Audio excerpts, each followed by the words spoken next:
I literally just had them and they had crit damage. Oh, there they are. Okay. Then we're gonna hold those for now. Is there any lore behind damage scaling in the game? Like, I remember going to a high level area and bullets nothing to a random guy who's just a random mob. So I don't think that there is lore behind it, to be honest. I would argue there was a better opportunity for lore if your first enemies in the game weren't Maelstrom. Because I think that's kind of where CDPR made a... I'm not going to say that they made a mistake as much as they made a... They made a bit of a blunder in making the enemies in the middle of the city that much stronger.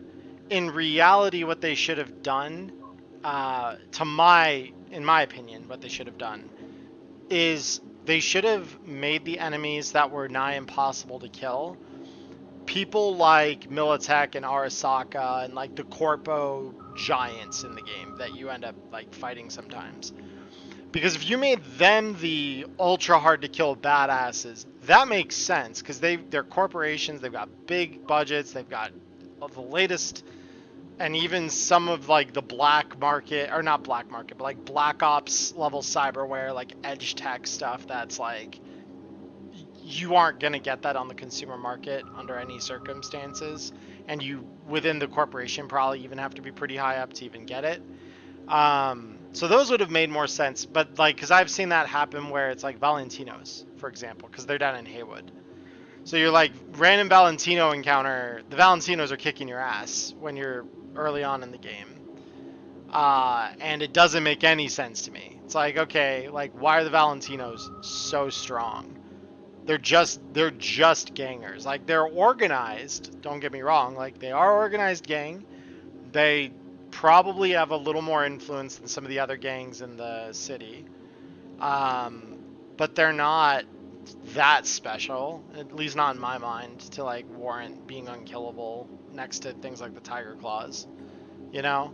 And especially not next to the Maelstrom. Like, if any gang was to be justified as like a mid-tier enemy that was hard to kill when you're like brand new, Maelstrom should be it, because they are cybered to the nines. Like, them and like 6th Street makes some sense, because both of them have a ton of cyberware. Both of them are like combat modded all hell. Like, those make way, way more sense to be like the badasses that are hard to kill early on. But yeah, I don't really understand. Sniper headshot from less than 30 meters away, and it was like 5% of their health. It wouldn't have been Tiger Claws, because the Tiger Claws are pretty early on. They're in like Kabuki. So you fight them, they're like a lot of the early stage enemies you'll find are Tiger Claws. Valentinos, though, are a lot later. They're like, they're on like the southeast part of the city. So they're like, let me bring up my map so I can show you. They're like down here. Like this kind of part of the city down here and here. Like, this is kind of Valentino turf, and then this bleeds out. This is like 6th Street turf. So, yeah, like, because like I think Arroyo is technically still like Valentino technically. Because like Santo Domingo is basically like, that is pretty much the 6th Street, and like they clash along the edge of it with the Valentinos. And yeah, that's why I don't understand why the Valentinos are as tough as they are. Like, I get that this downtown district here, this like central island of the city basically, is definitely where they wanted the hardest enemies to live for one reason or another.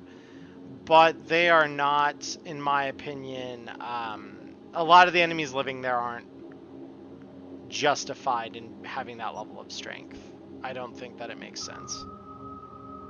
Yeah, they would have been Valentinos more likely than not. If you ran across an enemy and they had a skull icon over their head, then it was a Valentino. Because Tiger Claws, I don't think there's ever been a Tiger Claw in the game. Like, straight up, I don't think there's a single Tiger Claw in this entire game save maybe some boss dude, maybe. That would be a skull above their head kind of enemy. So yeah. But yeah, bottom line, the lore doesn't really support like nigh unkillable enemies in a lot of those contexts. Like I said, like some of the ones kind of work because like Sixth Street is like we're a bunch of combat vets that have all our cyberware still, and it's like heavily implied in other parts of the game, like, hey, you've got a bunch of badass combat wear. What the hell's that about? You know, like, or oh, I see you serve based on the fact you've got like a next gen cyber arm, basically. Curious if I knew any reason for it. Yeah. Other than just like difficulty scaling and like trying to shut, I think a lot of it is about trying to shut you out of this part of the city that I'm scrolling over right now.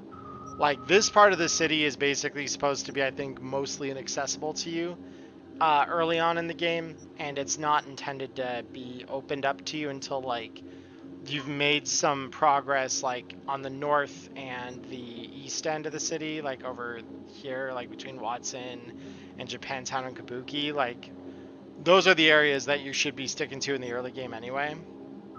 So I think it's mainly to get you, because basically until you deal with the voodoo boys, you're really limited, I think, in terms of like where you can go and not die a horrible death almost immediately.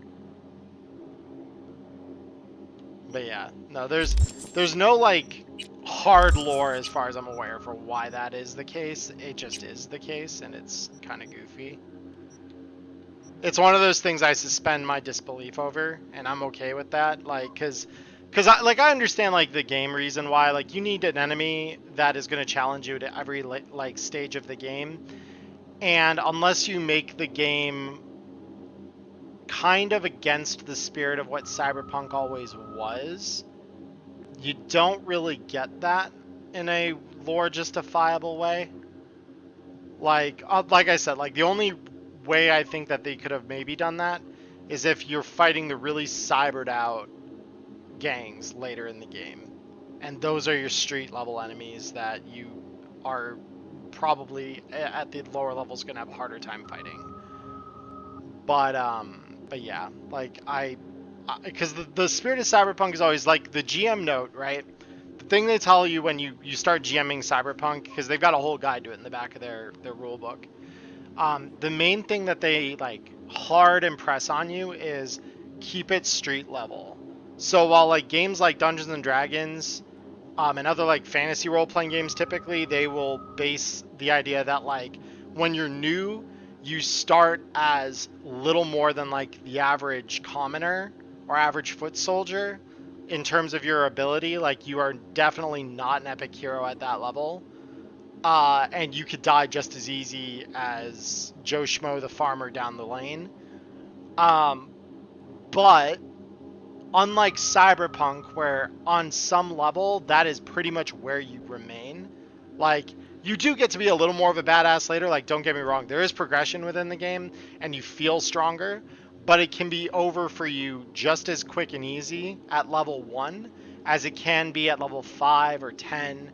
Like, you can die easy at any time in Cyberpunk. Like, anything can go wrong just long enough for you to die as a result of it. Swarm of Atom Smasher approaches. Yeah, exactly. Like, that's kind of what I'm talking about, right? It's like that's your late game enemy right there. Because I'm trying to think, there was something that they mentioned. Oh yeah, the secret ending here. This is gonna suck. Like, I can tell you verifiably this is gonna suck, because everyone has said that even if everything in the rest of the game is giving you almost no challenge, the end of the game on the secret difficulty, or the secret ending rather, is like super difficult to get through without dying. So that's why I want to do it, because it really calcifies around the idea of like this being a challenge run. Like, if we live through that, I'm going to be probably shocked, because I don't think it's possible to live through it. Like, I know it's possible, like, you know, logically it's possible, but my skill I don't think is good enough to get us through it unkilled, because I have not successfully cleared a whole lot of the challenges in this game up to the point that we're at. So, but yeah, like, the idea of Cyberpunk has always been, like, keep it on street level, don't go up to the really lofty heights. Like, you're not fighting against Saburo Arasaka at the top of Arasaka Tower at any point, pretty much, unless that has become your whole group and the people that you surround yourself with. If that is your, like, mission from God, that you are going to murder the corpo leader that is sitting at the top of the tower, kind of thing. Like, if that is your end goal, and that is the end goal of the people that you work with and work for, you might get there. With enough assets and enough help, you might live long enough to see that dream become reality. But it takes a lot of planning, it takes a lot of resources, it takes a lot of not getting killed by anything along the way to that dream. Like, there's a lot that has to go right for anything off of street level that big to ever even have a reason to take place, much less it successfully getting taken care of. Like, that's the big thing. Like, that's the thing that I think a lot of people who, like, haven't played Cyberpunk but have played other tabletop games, when you view Cyberpunk through other tabletop games lens, like, it is incredibly brutal. And I know there are other tabletop games like it out there where it's like the intent is to be as brutal and unforgiving to your player base as it could humanly be. But it's very, very much like, as someone who came from playing D&D and like who knew D&D really well,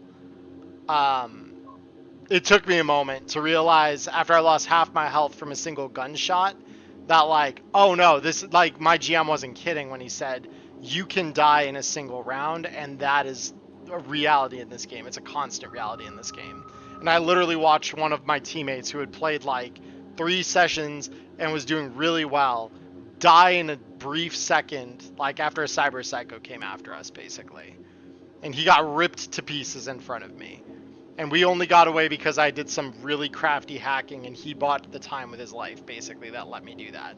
If he hadn't died, I would have died. Like, that's the way that game will play sometimes.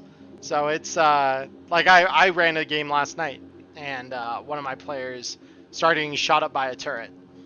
And they were rolling really well, but the turret was rolling better. And they were constantly missing their dodges by like 1 or 2 points. They were rolling 1 or 2 less than the turret was rolling to hit them. And they were just succeeding at getting hit at every turn, and that, like, it absorbed, I think it was like about like 40% of their health within a single round of combat just from this turret laying into them. So it's like, the game will kill you. And that's where I'm like, this game does do a good job of preserving that sense of danger, I think. For the most part, like, you never really get to a place in the game where something cannot kill you. But you do have a point where you can be more negligent about the things that can kill you. And you don't suffer as badly for having made a horrible decision. Which is fine. Like, there's nothing wrong with that. But that there is one of those things where, like, you know, you have to think about kind of like how Cyberpunk is supposed to play and why that they made the decisions that they did based upon that. Because I think as like a good encapsulation of what Cyberpunk is, this is a good game for that. Like, it does really showcase that pretty well. But yeah, enough of my rant. I really like this game, so it's like I always like talking about it. Let's see. Crit chance, crit damage.